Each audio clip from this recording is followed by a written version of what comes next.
Today was the day. Donald Trump was arraigned today in New York. He has been charged with 34 felony counts for falsification of business records.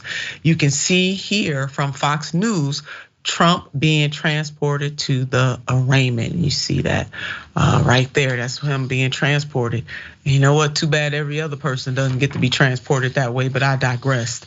So now that Trump was arraigned today, with every news station and their mom lining the streets of New York, the latest. Here's the image of President Donald J. Trump being arraigned from this morning. And that's right, news outlets were not allowed to broadcast the former president's arraignment. 5 still photographers were allowed, however, and that is why we get to see that photo right there, to take pictures of President Donald Trump and the courtroom before the hearing begins. And that's not the only special treatment that the president received. Donald Trump will not be put in handcuffs, as the reporting goes. Yahoo News, thank you. Placed in jail, in a jail cell, or subjected to a mugshot. Typical procedures, even for white collar defendants, until a judge has weighed in on pretrial conditions. And I know, maybe this is how we're gonna treat every American going forward. If this is the way every American who finds themselves in a similar situation is going to be treated, well, hello, somebody on that. No more mugshots, no more cameras in the courtroom, no more being placed in handcuffs, and no more being put in jail before you go before the judge. We're gonna stop all of that. All of that stops today. We are taking it to a whole nother level. And then President Trump, of course, he could not resist, have been very active on Truth Social over the past few days. But before I get to Truth Social, Bennie, I do want you to weigh in on this. We talked a little bit about this. On one hand, the former president is being treated differently, and I guess some people would say, well, how many former presidents are there? There've been very few presidents. On the other hand, we can say maybe this is a good day for all people, as I said, who are similarly situated, that there will be no more mugshots, no more handcuffing the folks, and no more being placed in jail before you see the judge, and certainly no more cameras in the courtroom. Your thoughts?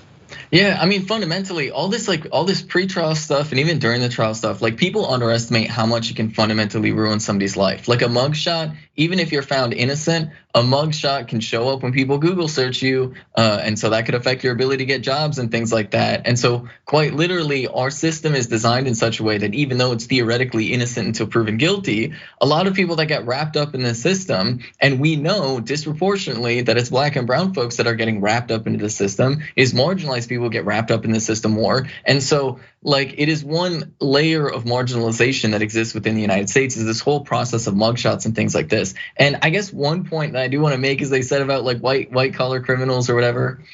What type of crime actually has more harm in society? Somebody doing a petty thievery or burglary or something like that, or I don't know, somebody mismanaging a company leading to something like, hypothetically, a train crash. I don't know, what has more of an impact on society?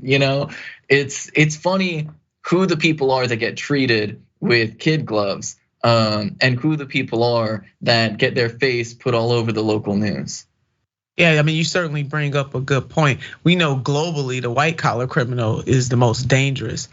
But in fact, if you are the person that got mugged or the person who faced the burglary, for you as the individual, and I know you're not dismissing that, for that individual, that's a pretty serious situation. But I know exactly what you're getting at. The bigger the crime, the more global impact that crime has, and those are the types of people that they treat more gently, and not treat them like you treat everybody else. Conversely, we can say that here. Treat white collar criminals, because you're absolutely right. You're picking up on, the writer said, even white collar criminals get this and get that, as if they're some special breed, and absolutely not. They're criminals just like any other criminal, and they do have a big impact on society globally.